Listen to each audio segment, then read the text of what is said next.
The moment my son looked at me and said, "Mom, it's time you moved out," my whole world stopped.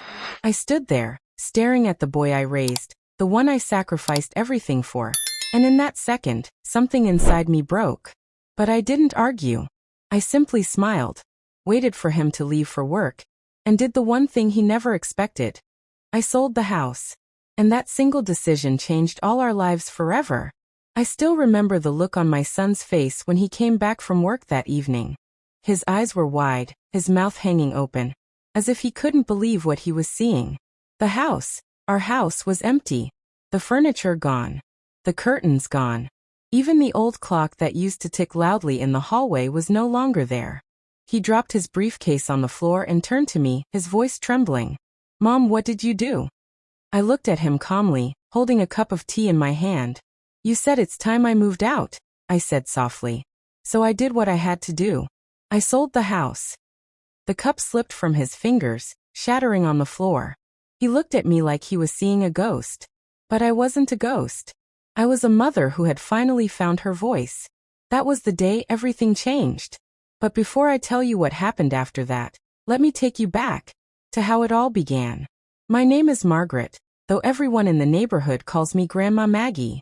I'm 72 years old, and I lived in that house for more than 40 years. My husband, Robert, built it with his own hands back when we were young and full of dreams. We raised our 2 sons there, Daniel and Michael. After Robert died, the house became my world. Every room carried a memory. The kitchen still smelled of his favorite soup. The garden still had the roses he planted for me on our anniversary. It wasn't just a house, it was a piece of my heart. Daniel, my eldest, moved to another city years ago. He rarely called. But Michael, my youngest, promised me he'd always take care of me. For years he did. He stayed with me, helped with chores, and made sure I never felt alone. But things started to change when he got a new job and began dating a woman named Lisa. Lisa was young, smart, and beautiful. But she never liked me much. At first, I thought it was just jealousy or discomfort. Maybe she wasn't used to living with an old woman. I tried my best to be kind to her. I'd make her tea, compliment her dresses, even give her space when she visited. But soon, I began to notice how she looked around the house whenever she came. Her eyes wandered, not with curiosity, but calculation. One evening, I overheard her whispering to Michael in the living room when she thought I was asleep. "She's old, Mike," Lisa said. "This house is too big for her. We could sell it and buy something nicer for ourselves. You deserve better." My heart froze. Michael didn't answer at first. Then he said quietly, "She loves this house. It's all she has." Lisa sighed. "And what about us? Are we supposed to live with your mom forever?" That night, I cried silently in my bed. I had never wanted to be a burden. I only wanted love and peace in my final years. The following months were hard. Michael began spending more time at Lisa's apartment. He came home late. Sometimes not at all. When he was home, he was distant, cold even. The warmth in his eyes had faded. Then one morning it happened. I was sitting in the living room, knitting, when he walked in wearing a serious expression. He didn't even sit down. "Mom," he said, "I've been thinking. Maybe it's time you moved out. You could stay somewhere smaller. Maybe one of those senior homes. This house is too much for you." For a moment, I thought I hadn't heard him right. "Moved out?" I asked, my voice shaking. "Michael, this is our home." He sighed. "I know, Mom. But it's old, and it needs a lot of work. You're not young anymore. I can't take care of everything." I stared at him, searching his face for a hint of guilt or kindness. There was none. He had already made up his mind. That night, I couldn't sleep. Every creak of the house sounded like a goodbye. Every shadow on the wall reminded me of the man who built it with love. I whispered to the darkness, "Robert, if you were here, what would you do?" And then something inside me shifted. The next morning, I called my lawyer, Mr. Green, a kind man who'd helped Robert and me with our will years ago. I told him I wanted to sell the house. He was surprised. "Are you sure, Mrs. Taylor? You've lived there your whole life." "Yes," I said firmly. "But this time, I'm doing it on my terms." For the next few days, I moved quietly. I packed my belongings while Michael was at work. I contacted a real estate agent, and within a week, I had a buyer. A young couple who dreamed of starting their family in a warm, loving home. I saw myself and Robert in them. When the papers were ready, I signed them without hesitation. The money was transferred to my account the same day. I felt lighter, free even. That evening, when Michael came home, he didn't notice anything strange at first. He went to his room, then stopped suddenly. "Mom," he called out. "Where's my TV? And where's the couch?" I walked into the hallway, holding the envelope with the sale papers. "I sold it," I said. He laughed, thinking I was joking. But when he saw the empty walls and the echo in the rooms, his smile disappeared. "You did what?" he shouted. "I sold the house," I repeated calmly. "You said it was time I moved out. So I made sure we both did." His face turned pale. He stepped closer, his voice trembling with anger. "You can't just sell the house without telling me. What were you thinking?" I looked at him with tears in my eyes. "I was thinking that this house belonged to your father and me. You wanted me gone, so I left, but I took the memories with me." He stood frozen, unable to speak. Then he stormed out, slamming the door behind him. I sat down on the porch, watching the sunset over the empty yard. A part of me hurt deeply, but another part of me felt something I hadn't felt in years. Peace. But peace never lasts long when pride is wounded. Because the next morning, I heard a knock at the door. When I opened it, Michael was there again, but this time he wasn't alone. Lisa stood beside him, her face cold and unreadable. And the words she said next made my heart drop. Lisa stood at the door with her arms folded across her chest. Her lips curved into a faint, sharp smile that didn't reach her eyes. Michael stood slightly behind her, his face pale and stiff. I could see the storm brewing between them, and somehow I knew. This wasn't going to be a simple conversation. "Good morning," I said quietly, even though my heart was pounding. "Would you both like to come in?" Lisa didn't wait for an answer. She brushed past me into the hallway, her heels clicking loudly on the wooden floor. She looked around the empty living room with raised eyebrows. "So it's true," she said. "You really sold it." Michael closed the door and rubbed his forehead. "Mom," I tried to tell her not to come, but she. Lisa cut him off. "Don't defend her, Michael. She's lost her mind." Her words cut through me like a knife. "Watch your tongue, young lady," I said softly but firmly. "You're standing in a house that once held generations of my family's love." Lisa laughed, a short, cruel laugh. "Correction.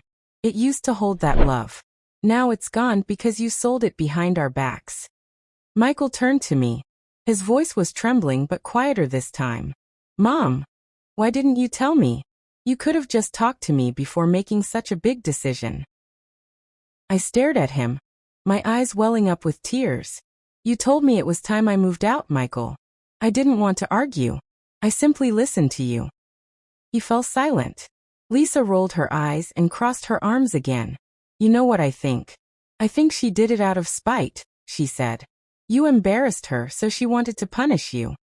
I looked at her, then at my son. "No, Vir. I did it out of pain, the kind only a mother can feel when her child forgets her worth." There was silence. The wind blew softly through the open window, stirring the dust where our family photos once hung. Finally, Michael spoke again. "So where are you going to live now, Mom?" I smiled faintly. "I already found a place. It's small, quiet, and peaceful. I'll be fine." Lisa's eyebrows lifted. "You already found a place? How long have you been planning this?" I didn't answer. I just walked to the kitchen counter and picked up an envelope. Inside were the sale papers and a note I had written for Michael. I handed it to him. "This is for you," I said. "It explains everything." He took it, but before he could open it, Lisa snatched it from his hand and tore it open. She read the note out loud. "My dear Michael, you once told me it was time for me to move out. So I did, and I made sure you'd have nothing left to fight over when I was gone. The money from the house is already in a trust for your future children. You won't touch it until you learn what family truly means. Mom." Lisa's face turned red with anger. "You put the money in a trust? Are you insane? That money could have bought us a new house." "Lisa," I said softly, You have hands. You can build your own. Michael looked torn between anger and guilt. Mom, you didn't have to do this. I met his eyes. Yes, I did. I wanted to make sure no one could use my love for this house to hurt me again. He opened his mouth to speak, but Lisa grabbed his arm. Let's go, Michael. There's no point arguing with her. He hesitated, staring at me one last time before turning to leave. I could see the conflict in his eyes, pride fighting against regret. As they walked away, Lisa muttered something under her breath. Stubborn old woman. She'll regret this. I watched them drive off, the car's tires kicking up dust on the gravel road. When the silence returned, I sat down slowly in the empty living room. My hands trembled as I looked around one last time. The echoes of laughter, birthdays, and memories still lingered in the air. I whispered to myself, goodbye home. A few hours later, I packed the last of my bags and called a taxi. My new home wasn't far. A small cottage on the edge of town, surrounded by trees and peace. The air there was cleaner, the noise of the city distant. The cottage had 2 small rooms, a kitchen that smelled of pine wood, and a tiny porch with a rocking chair. When I first walked in, I felt a deep calm in my chest. It wasn't as grand as my old house, but it was mine. Truly mine. As I unpacked, I found an old photo frame of Robert holding baby Michael. I placed it by the window and smiled. You'd be proud of me, dear, I whispered. I finally stood up for myself. That night, for the first time in many years, I slept peacefully. But peace never lasts forever. The next morning, there was a loud knock on my door. I opened it to find Daniel, my elder son, standing there. He looked angry, angrier than I had ever seen him. What have you done, Mom? He said sharply. Michael called me last night. You sold the house without telling anyone. I felt my stomach twist. Daniel, He stepped inside, his voice rising. That house belonged to Dad. How could you just sell it like that? Do you know what you've started? I looked at him confused.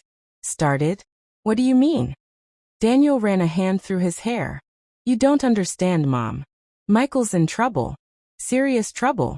And now that money you put in the trust, it's the only thing that could have saved him. My heart skipped a beat. Trouble? What kind of trouble? He hesitated, then looked at me with a heavy sigh. He owes people money. Dangerous people. And now they're coming here. Before I could say another word, we heard a car screech to a stop outside. The sound of footsteps followed, heavy, fast, angry. Daniel's eyes widened. They're here, Mom. The sound of car doors slamming outside made my heart jump. Daniel's words still rang in my ears. They're here, Mom. My hands trembled as I stepped toward the window. Through the thin curtains, I saw 2 men walking toward the cottage. They were big, rough-looking, and dressed in dark clothes. One had tattoos crawling up his neck. The other wore dark glasses even though the sun was barely up. Daniel grabbed my arm gently. Mom, go inside the kitchen. Don't say a word no matter what happens. Daniel, I whispered. Who are they? What do they want from Michael? He swallowed hard. Money. A lot of it. He borrowed from the wrong people, Mom. Before I could respond, there was a heavy knock on the door. Bam, bam, bam. It shook the whole cottage. Open up, a deep voice shouted. We know you're in there. Daniel took a deep breath, trying to calm himself. He walked to the door and opened it slightly. Please, there's no need to yell, he said carefully. This is my mother's house. The man in the dark glasses smirked. Oh, we know exactly whose house this is. Michael Taylor's mother, right?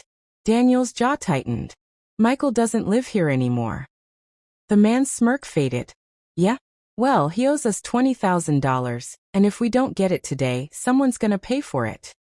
I couldn't stay silent any longer. I stepped forward, my voice shaky but steady enough to be heard. He's my son, I said. But I don't have that kind of money. The tattooed man looked me up and down, his eyes cold. Maybe not now. But word is, you just sold your house. That means you do have money.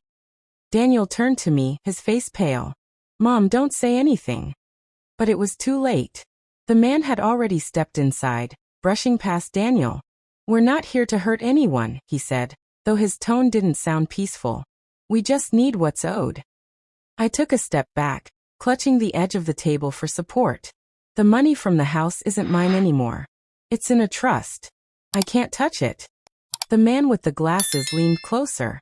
Then you better find a way to untrust it. Daniel moved between us. You're not threatening my mother. The tattooed man chuckled. Threat? Son, this isn't a threat. It's a promise. For a moment no one spoke. The ticking of the old wall clock filled the silence. Then I remembered something that made my heart race. When I sold the house, I had kept a small emergency envelope from the lawyer's office. It wasn't much, just a few $1,000s, but maybe it could calm them down. Wait, I said quickly. Give me a moment. I walked into the kitchen, pretending to look for the envelope. My mind was spinning. $22,000? How could Michael have gotten into something so dark? I finally found the envelope in a drawer and returned to the living room. My hands trembled as I held it out. It's all I have right now. Please take this and leave him alone. The man with the glasses snatched the envelope and counted the money.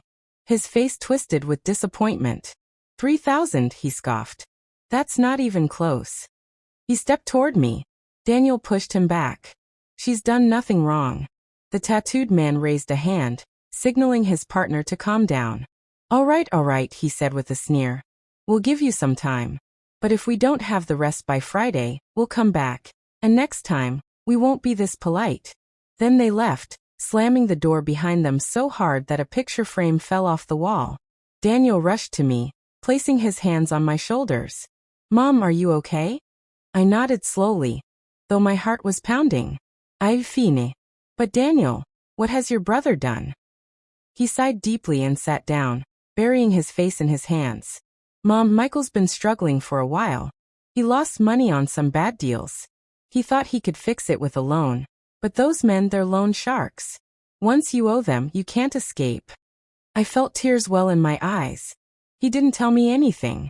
Not even a word. He didn't want to worry you, Daniel said quietly. But now it's worse. I stood up, pacing across the small living room. We can't just wait for them to come back. They'll hurt him. Or worse. Daniel looked up. I'll talk to Michael. Maybe he can still fix this before it's too late. I shook my head. No, Daniel. This time, I'll talk to him myself. That night, I couldn't sleep. Every sound outside made me jump. I sat by the window, staring at the moonlight on the garden path. My thoughts drifted back to when Michael was a little boy, running around barefoot, laughing, holding a toy car Robert had made for him. Where had that innocent child gone? What had life done to him?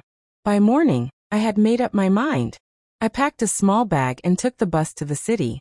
It wasn't a long ride, but it felt endless. I hadn't been to Michael's apartment in months. When I finally arrived, the building looked worn and sad. A place where dreams came to die. I climbed the stairs and knocked on his door. There was no answer. I knocked again, harder this time. Michael, it's me. Open up. After a long pause, the door opened slightly. Michael stood there, unshaven, tired and pale. He looked like he hadn't slept in days. Mom, he whispered, shocked. What are you doing here? I stepped inside. The apartment smelled of old food and worry. We need to talk, Michael, I said. About the money. About those men. He froze. They came to you? I nodded. They know about the house. They know about me. You've put us both in danger. Michael ran his hands through his hair, panicked. I didn't mean for this to happen. I thought I could pay them back before they found out. By lying to your own mother? I said softly. By risking your life? He sank onto the couch, tears filling his eyes. I didn't want you to know. I wanted to be someone you could be proud of. I sat beside him, my heart breaking. You're my son. I'll always love you. But pride means nothing if it costs your soul. He turned to me, his voice trembling. Mom, it's too late. They want the money by Friday or they'll, his voice broke. They said they'll make an example out of me. I held his hands tightly. Then we'll find a way. Together. Just as I said that, there was another knock on the door, sharp and loud. Michael froze. It's them, he whispered. The knock came again, harder this time. Bam, bam, bam. And then a voice low, cold, and angry said, "Open up, Michael. We need to talk." The knocking grew louder. Each thud against the door echoed through the tiny apartment like thunder. Michael's eyes darted around the room, panic spreading across his face. I could feel his hands trembling in mine. "Mom, go hide," he whispered urgently. "Please, go into the bedroom and lock the door." But I shook my head. "I'm not leaving you, Michael. Not again." The knocking stopped. For a brief moment, there was silence, a silence so heavy it pressed on my chest. Then came the voice again, low and sharp. "Last chance, Michael. Open the door, or we'll open it for you." Michael took a shaky breath and walked to the door. I followed him, staying behind. He slowly turned the knob. The door swung open, and the same two men from the cottage stepped inside. The tattooed one, and the man with the dark glasses. But this time they weren't alone. A third man entered with them, older, thinner, but with a coldness in his eyes that sent chills down my spine. He looked like the kind of man who never raised his voice, because he didn't need to. Well, the older man said, his tone almost polite. "So this is Michael Taylor." He glanced around the messy room. "Nice place you've got here. Very temporary." Michael's voice cracked. "Mr. Reed, please, I just need more time."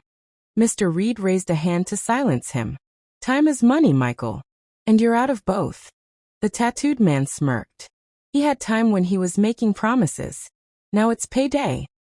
I stepped forward before they could move closer. "Please," I said, my voice shaking but firm. "He doesn't have your money, but I can help." The older man's eyes flicked to me. "Ah, the famous mother," he said with a faint smile. "You know, your son here told us he had family who could help. But I didn't think he meant you." Michael turned toward me in panic. "Mom, no, don't get involved." But it was too late. Mr. Reed took a step closer. "You sold your house, didn't you? That must have fetched a pretty sum. We don't need all of it. Just what's owed." "I can't," I said, forcing the words out. "The money is in a trust. It's not accessible." The room went silent. Then the man's smile disappeared. "Not accessible," he repeated softly. "That's unfortunate. Because when money isn't available," he turned to his men, "we find other ways to collect." The tattooed man stepped forward, his fists tightening. Michael moved in front of me. "Don't touch her," he shouted. But before anyone could move, the door to the apartment suddenly burst open again, and Daniel charged in. "Stop," he yelled, holding up his phone. "I called the police. They're on their way." The men froze. The one with the glasses cursed under his breath. Mr. Reed gave Daniel a long, cold look. "You shouldn't have done that, boy." Daniel didn't back down. "If you hurt anyone, you'll regret it." Mr. Reed adjusted his coat and nodded to his men. "Let's go. For now." He looked back at Michael. "You have 48 hours. If I don't have my money by then, you'll wish the police had been the ones knocking." And with that they left. The moment the door closed, I collapsed into a chair, my legs shaking. Michael sat on the floor, his face buried in his hands. Daniel locked the door and leaned against it, breathing heavily. "Are you both okay?" Daniel asked. I nodded weakly. "For now." Michael didn't speak. He looked broken, like a man watching his world crumble in slow motion. Hours passed. We sat in silence, afraid to speak too loudly, afraid to think about what would happen next. Finally, Michael looked up. "I can't do this anymore," he said softly. "They'll kill me, Mom. I messed everything up." I reached out, placing a trembling hand on his shoulder. "You're not alone, Michael. We'll fix this together." Daniel frowned. "Mom, you can't just." "I can and I will," I interrupted. "He's my son." But even as I said it, I didn't know how. The trust money couldn't be touched yet, not without court approval. And we only had 2 days. Then suddenly a thought struck me. "Wait," I said slowly. "Robert's old life insurance policy. I never closed the account after he died. Maybe." Daniel's eyes widened. "You still have that?" "Yes," I said. "It was meant for emergencies. And if this isn't one, I don't know what is." Michael looked up, hope flickering in his eyes. "Mom, are you sure?" I smiled faintly. "A mother's job is to protect her children, even from their own mistakes. We spent the rest of the day searching through my old boxes and papers. I found the document buried in an old envelope. Robert's policy, untouched for years. It wasn't enough to pay everything, but it was close. "I'll call the insurance office in the morning," I said. "We'll see what can be done." That night, we stayed together in the apartment. Michael barely spoke. I could see the guilt eating away at him. Sometime after midnight, I woke up to the sound of the door creaking. I turned my head and saw Michael slipping out quietly. "Michael," I whispered, but he didn't answer. I got up and followed him to the hallway. He was putting on his jacket, his face pale and tired. "Where are you going?" I asked. He turned to me slowly. "I can't let you do this, Mom. You've already lost so much because of me. I'm not dragging you down too." "Michael, no." I tried to grab his arm, but he stepped back. "I'll fix this. My way," he said. "Tell Daniel I'm sorry." Before I could stop him, he opened the door and ran down the stairs. I shouted after him, but my voice broke. Daniel came rushing out of the room. "What happened?" "He's gone," I said, tears running down my cheeks. "He's gone to face them alone." Daniel looked out the window and cursed. "Mom, we have to find him before they do." We grabbed our coats and rushed into the night. The streets were quiet, the cold air biting our faces. My heart raced as I prayed silently, "Please God, keep him safe." We followed the sound of distant footsteps echoing down the dark alley. And then from somewhere ahead, we heard a shout, followed by a crash. "Michael!" I screamed. Daniel grabbed my hand, and we ran toward the sound. The alley was dimly lit, but at the far end, we could see them, Michael, surrounded by the same three men. One of them grabbed him by the collar, shoving him against the wall. "Where's our money, Michael?" Mr. Reed's voice echoed. "You think running makes it go away?" Michael struggled, gasping. "Please. I'll get it. I just need." Mr. Reed raised his hand, and one of the men struck Michael across the face. He fell to the ground, blood trickling from his lip. "Stop!" I screamed, running toward them. "Please don't hurt him." But before I could reach them, one of the men turned toward me. And something in his hand glinted under the streetlight. It was a knife. The knife gleamed under the streetlight, and my heart nearly stopped. The man holding it stepped closer to Michael, his grin cold and cruel. "Back off, old lady," he said. "This doesn't concern you." But it did. Everything about this moment concerned me, because that was my son lying on the cold ground, bleeding and shaking, and no mother could stand by and watch that happen. "Please," I said, raising my hands. "You'll get your money. Just don't hurt him anymore." Mr. Reed watched me carefully, his expression calm but dangerous. "You've said that before," he said. "But words don't pay debts." Before I could speak again, Daniel stepped forward. "You want your money? Fine. But if you hurt our mother, I swear you'll regret it." The tattooed man laughed. "Regret? We are regret." The man with the knife moved closer to Michael. I didn't think. I just acted. I picked up a piece of broken wood from the ground and swung it at his arm. The knife flew out of his hand, clattering onto the pavement. "Mom!" Daniel shouted, rushing forward. The men turned toward me in shock, and that split second was all Daniel needed. He tackled the man with the glasses to the ground while Michael crawled toward the knife, kicking it away. But then Mr. Reed pulled something from his coat, a small gun. The metallic click echoed in the alley, freezing everyone. "Enough," he barked. "You people don't understand how the world works. There's always a price for defiance." He pointed the gun at Michael. "And it's time your son paid his." I stepped in front of Michael without thinking. "If you shoot him," I said quietly, "you'll have to go through me first." Mr. Reed tilted his head slightly, studying me. For a long, tense moment he didn't move. Then slowly, a strange smile crept onto his face. "You've got courage, old woman," he said. "Reminds me of my mother." He lowered the gun just a little, but not enough to make me breathe easy. "You've got 24 hours, he said finally. "One day. If I don't get my money, next time I won't be so patient." Then he turned and walked away, his men following him silently. The sound of their footsteps faded into the night, leaving only the trembling breaths of my sons and the pounding of my heart. Michael collapsed to the ground, holding his face in his hands. "Mom, I'm so sorry," he whispered. "I never wanted this." I knelt beside him, brushing his hair away from his bruised forehead. "You made mistakes," I said softly. "But I won't lose you over them." Daniel helped him stand, his voice trembling with anger. "They're not bluffing, Mom. They'll come back." "I know," I said. "That's why we can't wait for morning. We have to act now." We went back to my cottage that night, exhausted and afraid. I could barely keep my hands from shaking as I pulled out Robert's old insurance file again. "Tomorrow," I said, "we'll go to the office. I'll cash out the policy. It's the only way." Daniel looked at me, his eyes full of worry. "Mom, if you do that, you'll lose everything." I smiled faintly. "I've already lost everything that mattered, except the two of you." Morning came slowly. The air outside was still and gray. I dressed quietly, feeling older than I ever had before. My reflection in the mirror looked tired, but my heart felt steady. Michael insisted on coming with me. We drove in silence to the insurance office downtown. I explained the situation to the manager, an older man with kind eyes. After some hesitation and a few phone calls, he approved the withdrawal. By afternoon, the check was in my hands. It wasn't much compared to what the men demanded, but it was all I had, every bit of security left in my life.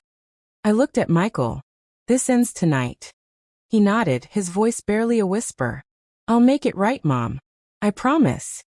That evening, we went to the address Mr. Reed had left in a text message, an old, abandoned warehouse on the edge of town.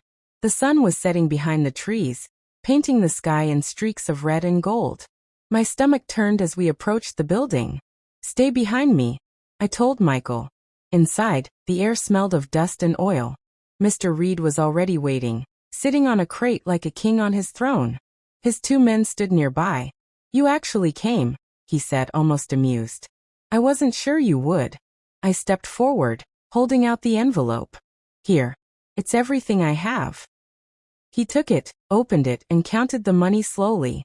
"Not the full amount," he said after a moment, "but close enough. You bought him some mercy." He stood up, tucking the envelope into his coat. "You're free to go." Michael looked up, stunned. "That's it." Mr. Reed smirked. "That's it. I'm a businessman, not a monster." We turned to leave, relief flooding through me like sunlight after a storm. But as we reached the door, Mr. Reed's voice stopped us. "Oh, and Michael," he said, his tone colder now, "don't ever come near my circle again. If you do, I won't be so generous next time." Michael nodded quickly. "I understand." We left the warehouse and stepped into the fading evening light. For the first time in weeks, I felt like I could breathe again. But deep inside, I knew something had changed forever. That night, back at the cottage, Daniel made tea while Michael sat quietly by the window. His face was pale, his eyes hollow. "You're safe now," I told him softly. He nodded slowly. "I don't deserve it." I touched his hand. "Maybe not. But that's what love is, giving even when it hurts." He looked at me, tears filling his eyes. "I'll spend the rest of my life trying to make it right, Mom. I promise." I smiled faintly, even as exhaustion washed over me. "Just promise me one thing," I whispered. "Never forget who stood by you when everyone else walked away." Michael nodded. "I won't, Mom.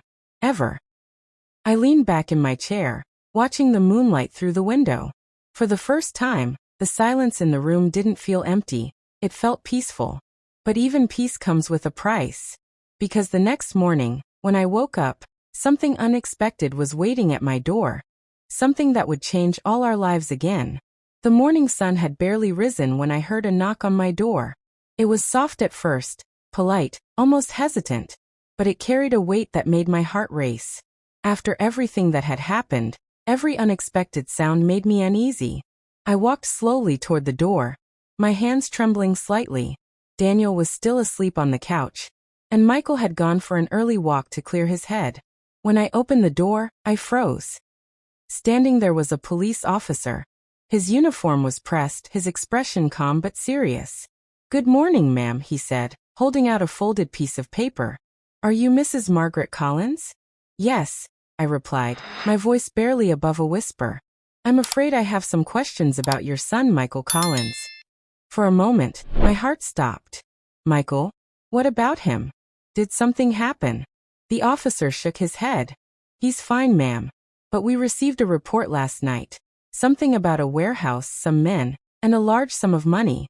We're investigating possible criminal activity, and your son's name came up. I blinked in confusion. He didn't do anything wrong. Those men, they threatened him. I understand, ma'am, the officer said gently. We're just trying to piece everything together. If you could ask him to come to the station this afternoon, we'd appreciate it. He handed me a card and walked away, leaving me standing in the doorway with a heavy heart. When Michael returned home half an hour later, I showed him the card. He paled instantly. They found out, he whispered. Michael, I said softly. What else aren't you telling me? He sank into the chair, his hands shaking. Mom, it wasn't just gambling debt. Mr. Reed wasn't just a moneylender. He was part of something bigger, a network that launders money through fake businesses. I didn't know at first, but when I found out, it was too late. They said if I didn't pay, they'd frame me. My heart twisted painfully. Oh, Michael. He looked up at me, tears in his eyes. When you came to that warehouse, you saved me. But now they'll think we were part of it too. I've dragged you into my mess. I walked over to him and placed a hand on his shoulder. Then we'll face it together. I'm done running, Michael. If we have to tell the truth, we'll tell it, all of it. That afternoon, we went to the police station together. The same officer greeted us kindly and led us into a small room. Michael told them everything, about his debts, the threats, the warehouse meeting, even about the money I'd given to Mr. Reed. When he finished, the officer leaned back in his chair. You did the right thing by coming forward, he said. We've been tracking Mr. Reed for a while. Your information helps us a lot. You may be asked to testify, but you're not in trouble. Relief washed over me like a cool breeze. Michael exhaled deeply for the first time in days. Then the officer added quietly, We'll do our best to recover your money, ma'am. But I can't promise much. I smiled faintly. It's all right, officer. What I got back today is worth more than any money. Weeks passed and slowly, peace began to return. The police arrested Mr. Reed and his men a month later. Michael found a steady job working for a construction company in town. Daniel started helping him with side projects, and for the first time, my two boys worked together without fighting. One evening, as the sun dipped below the horizon, the three of us sat outside on the porch, sipping tea. The soft breeze carried the smell of blooming jasmine. And for once, life felt gentle again. Mom, Michael said quietly, I've been saving money. I want to buy you a new house. Not big, but something you can truly call your own.